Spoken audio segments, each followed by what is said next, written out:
everyone, welcome to my channel. I'm Stasia and I am following a whole food plant-based diet and have recently lost just over 20 pounds in about 2 months. So today's video, I'm going to be sharing something that I try to do every single week, and that is to prep my starches. Now we all know that things like potatoes and beans and rice, they take the longest to cook.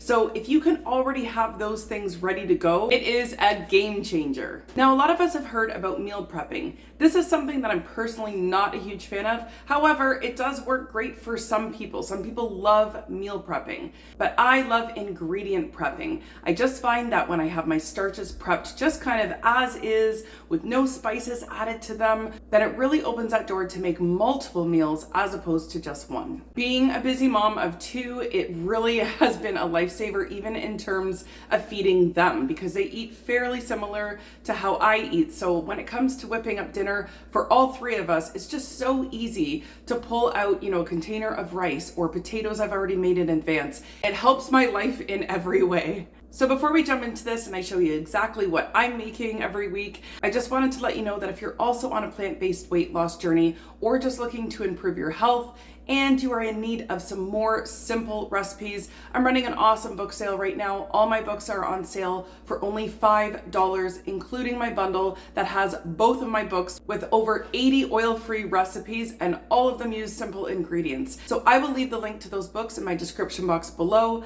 These are the exact recipes that I am eating to get this weight off. So if I can do it, I know you can too. So be sure to check those out.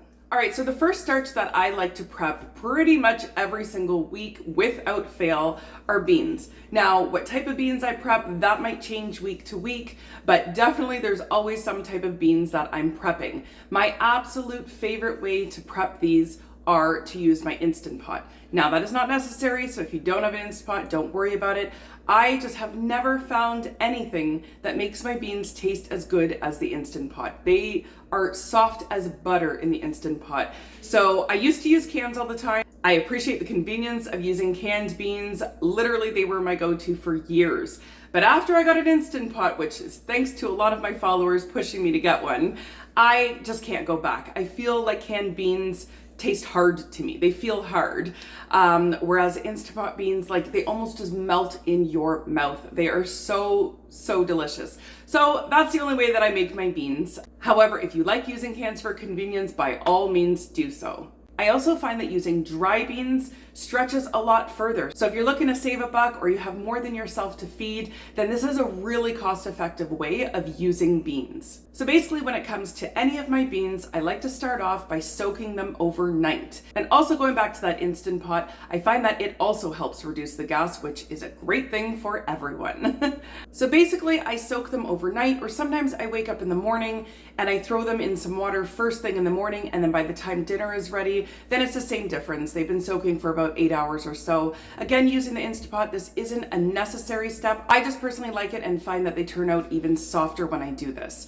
So after I've soaked them, then of course they go in my Instant Pot. I usually cook beans around 25 minutes to 28 minutes, just depending. And every time, without fail, they turn out incredible. After they cool down, I usually throw them into some type of large Ziploc bag and keep it in my fridge for about 4 days maximum. And then from there, I will transfer them over into my freezer. Now, one thing I like to mention about the beans is a lot of people say, well, what do you put in your beans when you're cooking them?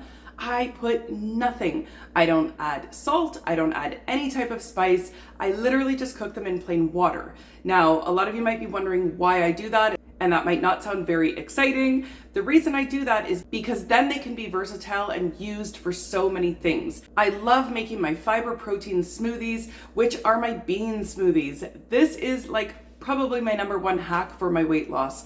I love them because they keep me super full, and don't knock it till you try it. They are delicious. You literally don't even taste the beans, and it keeps you full for hours. So this has been one of my secret weapons in my weight loss journey. So with that being said, a lot of those shakes are sweet. So if I had any type of like taco seasoning or cumin or garlic or anything in the beans, that is not gonna mix too well. So that just basically opens the door for me to use it for my fiber protein shakes, or if I wanted to make some hummus out of it, or if I wanted to throw it put on top of a salad. There's just so many ways that the beans can be used. So if you cook them with absolutely nothing, then you will be able to get multiple different meals out of the same beans. They also freeze really well. So like I was saying, after that 4 days, I just make sure to flatten out the bag really well, and then I put them into my freezer, and they still work well for the shakes. So I throw them directly into the blender, straight from the freezer. And of course, anything else, all you need to do is defrost them and away you go.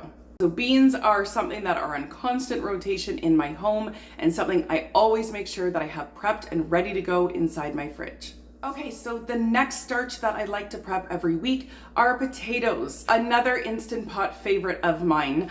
I love the way that the Instant Pot makes these potatoes. Once again, they retain all the moisture. They make them soft as butter. I just cannot even get over it. So you actually don't need the butter, because that's something that we're probably all pretty accustomed to, is putting butter, salt, sour cream, pepper, all that stuff on a loaded potato, right? But I find that when you make them in the Instant Pot, you really don't need any of that. I promise you don't need any of that. They turn out super, super soft. So usually I just have my potatoes, wash them off, throw about 3 or 4 into the Instant Pot just with a little bit of water at the bottom, and then put it on for about 10 minutes or 12 minutes. It just really depends on the size of the potatoes. And then afterwards, once that's done, I check it. Sometimes it hits it right on the head with just 10 minutes or 12 minutes. And sometimes I have to add an extra 4 or 5 minutes if I want them really soft. So I'm a little bit of a potato snob when it comes to the texture. So they might be soft after 10 minutes, but if they are not that super, super butter soft that I'm going for, then I will throw those babies back on for another few minutes until we reach that point. Once the potatoes are done, then I will take them out and usually have one, because I love them when they're just nice and fresh. But then afterwards with the other ones, I will let them cool off a little bit on the counter before storing them in my fridge. Now, another great thing about making potatoes like this is that, once again, we haven't done anything to them in terms of seasoning them or anything like that. So it's so easy to be able to use them in different meals. Sometimes I throw them in a pot of soup. Sometimes I just warm them up and eat them as is. Sometimes I turn them into roasted potatoes or hash browns in the morning for my daughter and myself. Again, so many different ways when you cook them just as is and have them ready to go. Now, my potatoes usually don't stick around long enough to throw in the freezer. However, I just wanted to say that you absolutely can freeze them. So let's say that you like using potatoes for hash browns, then you could certainly cook them, dice them, throw them in a Ziploc, pop them in your freezer, and then there you go. You have some oil-free potatoes that you can use as hash browns. You do not need to spend $10 on a tiny bag at the grocery store. Make them yourself. They are super, super easy. And while we're talking about potatoes, it's not just the regular potato I'm a fan of. If anything, I'm even more of a fan of sweet potatoes. So I try to have those prepped at least 1 or 2. However, with the sweet potatoes, I tend to like to eat those ones fresh, freshly cooked. So I don't make as many. I usually only maybe make 1 or 2 at a time, just because I do love them when they're fresh out of the oven. And I have a special way of making them that they also turn out super soft and like candy. So I slow cook them. That is my secret weapon when it comes to sweet potatoes. I usually cook them on about 300 for an hour and a half, and I put 1,000 holes in them. I'm not just talking about 8 or 9 holes.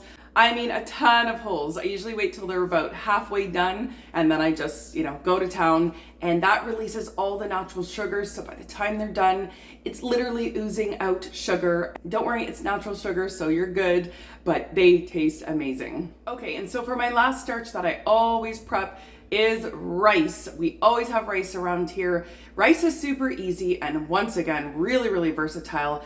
And I just love my life when I'm able to reach in the fridge and the rice is already ready to go. You can make so many meals with rice. And again, it's another really cost-effective food if you're feeding more than yourself. Now, I know a lot of people struggle with how to make the perfect rice.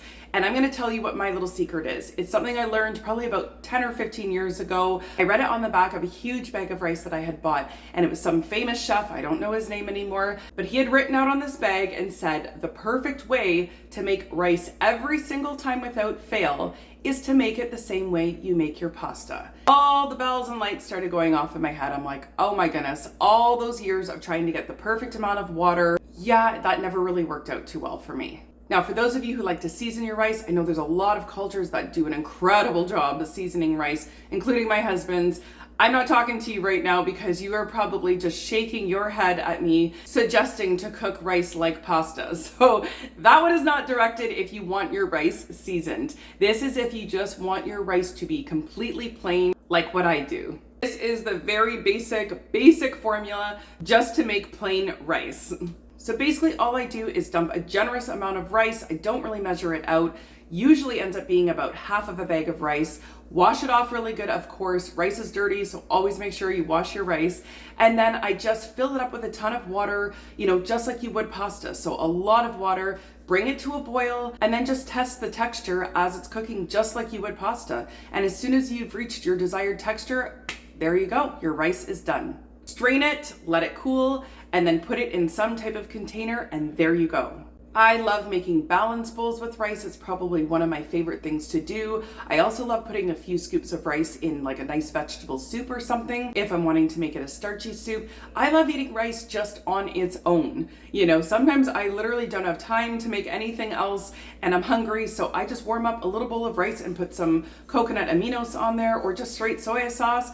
Doesn't have to be complicated. Sometimes it is literally just that simple. And for all of you who do like your rice seasoned, you can also season it after you cook it as well. So this is also something that my husband does a lot, and he'll make it for me too, and it is incredible. So you can throw that in a pan and create some type of little sauce with it after it's already been cooked, and it's just as delicious. For me, it's just about having that option. I love having my starches just plain the way that they are, and then I'm able to decide as the week goes on what I have a taste for.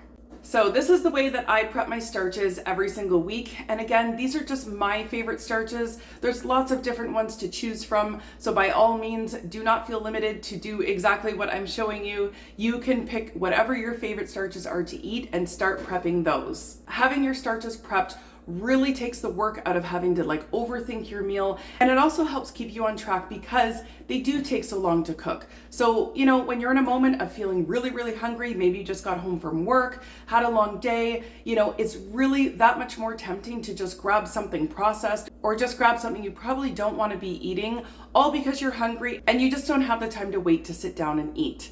But when you have your starches prepped, it literally takes about 5 minutes to whip together a really delicious meal. So even if you're like me and you're not a huge fan of a full-blown meal prep, try to get into the habit of this ingredient prep, and more specifically, a starch prep. All right, everyone, thanks so much for watching. I hope that you found some value in today's video. If you did, please give it a thumbs up for me and let me know in the comments what are your favorite starches to prep. And of course, if it's your first time landing on one of my videos and you are also on a weight loss journey or just looking to get healthier, then be sure to hit subscribe as I put out tons of content showing you what I'm doing, giving you all of my ideas, as well as all of my recipes and what I eat in a day. So be sure to hit subscribe. I'd love to have you stick around. And again, if you need some more starchy recipes, non-starchy recipes, oil-free sauces and dressings, then take advantage of that awesome book sale. It will be ending soon. The link will be in my description box below. Thank you so much for watching, everyone, and we will see you guys in the next one.